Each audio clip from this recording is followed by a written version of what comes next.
అందరికీ నమస్కారం అండి. నా పేరు డాక్టర్ కే వంశీకృష్ణ. నేను మెడికవర్ హాస్పిటల్లో కన్సల్టెంట్ ఫిజిషియన్ మరియు రుమటాలజిస్ట్గా వర్క్ చేస్తున్నాను. విష జ్వరాలు వచ్చి తగ్గిన తర్వాత జాయింట్ పెయిన్స్, అందరికీ కీళ్ళు వాచిపోవడము, నడవలేని పరిస్థితి, ఇంకా అంటే కనీసం బెడ్ మీద నుంచి దిగలేని పరిస్థితికి కూడా వెళ్ళిపోతున్నారు చాలా మంది.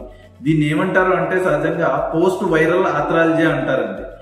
ఈ ఎందుకు సంభవిస్తున్నాయి అంటే మనలో చాలా మందికి తెలియదు ఏంటి అంటే జ్వరం వస్తే టైఫాయిడ్ అను, మలేరియా అను, లేదంటే డెంగ్యూ అను ఇట్లాంటివి ఇవే చేసుకుని మనం మిగతావి చూసుకోమన్నమాట.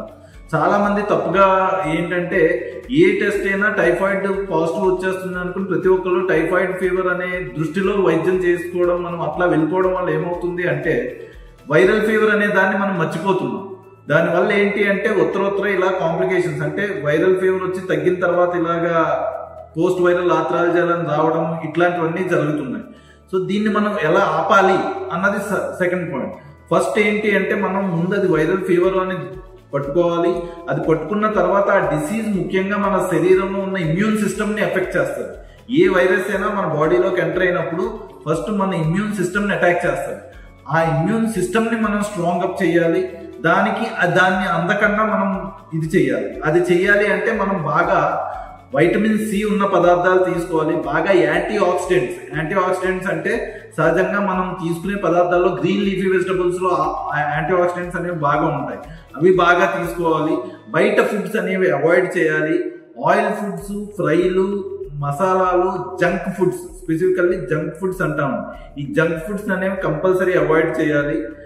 ప్రోటీన్ డైట్ అంటే ముఖ్యంగా ప్రోటీన్ డైట్ అంటే ఎగ్ వైట్ అండ్ అలానే మన వెజిటేరియన్లో అయితే పప్పు ఉడికించితే వచ్చే వాటర్, దాల్ వాటర్ అంటామండి, పప్పు నీరు. అలానే మనం తీసుకునే నువ్వుల్లో కూడా మనకి ప్రోటీన్ అనేది బాగా ఉంటుంది. అట్లానే మనం తీసుకునే మీట్ కూడా మనం అందరం ఫ్లెష్ తింటామండి. ఫ్లెష్ కన్నా మనం తీసుకోవాల్సింది ఏంటి అంటే బోన్స్ వాటిని బాగా కన్జ్యూమ్ చేయడం వల్ల ఏమవుతుంది అంటే మనం ఈ పోస్ట్ వైరల్ ఆర్థరాలజీని ప్రివెంట్ చేయడానికి మార్గం ఉంటుంది. అట్లానే మన ఇమ్యూనిటీ సిస్టమ్ని బూస్టప్ చేసుకుని స్ట్రాంగ్ అప్ చేయడానికి ఉంటుందండి. ఇవన్నీ చేయడం వల్ల ఏంటి అంటే చాలా వరకు మనకు వచ్చే అటాక్ అయ్యే 90% జ్వరాలన్నీ కూడా వైరల్ ఫీవర్స్ అండి ఈ రోజున. సోకాల్డ్ వైరల్ ఫీవర్ తర్వాత వచ్చి పోస్ట్ వైరల్ ఆర్థరాలజీ మనం ప్రివెంట్ చేసుకోవడానికి వీలుంటుంది. అయితే డాక్టర్ గారు ఇప్పుడు ఈ పోస్ట్ వైరల్ ఆర్థరాలజీ వస్తే ఏంటంటే నష్టం అని అనుకోవచ్చు. అయితే పోస్ట్ వైరల్ ఆర్థరాలజీ మనకి మ్యాక్సిమం 3 నుంచి 4 నెలల్లో క్లియర్ అయిపోతుందండి. మనం మందులు వాడకపోయినా 3 నుంచి 4 నెలల్లో మ్యాక్సిమం కంట్రోల్లోకి వచ్చేస్తుంది. ఇన్ని 60 to 70% పేషెంట్స్. కానీ ఒక 30 to 40% పేషెంట్స్లో ఏమవుతుంది అంటే మనకి అది కీళ్ళవాతంలోకి వెళ్ళిపోతుంది. అంటే రుమటాయిడ్ ఆర్థరైటిస్ అంటాం. చాలా మంది అనుకుంటూ ఉంటాం కీళ్ళవాతం అంటే మామూలు జన్యుపరమైన లోపం వల్లే వస్తుంది, జన్యుపరమైన సంబంధిత దాని వల్లే వస్తుంది అని.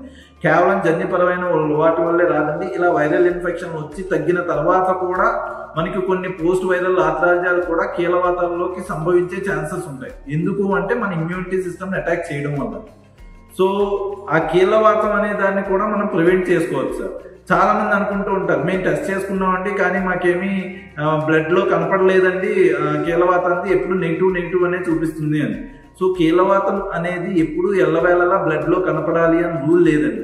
మనకి శరీరంలో 2 రకాల కీళ్ళవాతాలు ఉంటాయి. సహజంగా రక్తంలో కనపడేవి, రక్తంలో కనపడదు. So sero positive, sero negative అంటామండి దాన్ని. సో వీటి వల్ల ఏమవుతుంది అంటే సీరో నెగిటివ్ రుమటాయిడ్ ఆర్థరైటిస్ అనేవి ఇన్సిడెన్స్ పెరిగిపోతుంది, అంటే ఇది తీవ్రత పెరిగిపోతుంది.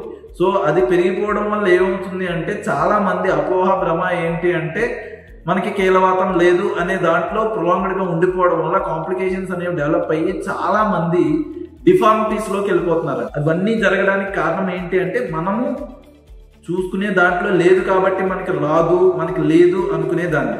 సో ఖచ్చితంగా మీకు ఏ రకమైన జాయింట్ పెయిన్స్ కానీ ఉదయాన్నే లేచినప్పుడు పట్టేసినట్టు ఉండడం కానీ, లేదంటే మనకి ఉత్తరోత్తర మనం అంటే ఉదయాన్నే లేచిన వెంటనే పట్టినట్టుండి ఒక 2 అడుగులు వేసిన తర్వాత క్లియర్ అయినట్టు ఉండడం కానీ, ఏదైనా పని చేసుకుంటే తగ్గినట్టు ఉండడం కానీ, ఇట్లాంటివి ఏమి ఉన్నా, అలానే తరచుగా జ్వరం వస్తూ ఉండడం కానీ, జాయింట్ వాపులు కానీ, ఇట్లాంటివి ఏ ఉన్నా తప్పకుండా మీరు వెంటనే దగ్గరలో ఉన్న రుమటాలజిస్ట్ని కన్సల్ట్ అయ్యి వీలైనంత తొందరగా మనం ట్రీట్మెంట్ తీసుకుంటే నేను చెప్పినట్టు డిఫార్మిటీస్ అనే దాంట్లోకి వెళ్ళకుండా మనం ముందరే ఆపుకుని వీలైనంత కంట్రోల్లో పెట్టుకుని తగ్గించుకునే ఛాన్స్ కూడా ఉంటుంది. సో దీన్ని వినియోగించుకుని అందరూ లబ్ధి పొందుతారు అని ఆశిస్తూ ఇట్లు మీ డాక్టర్ కే వంశీకృష్ణ.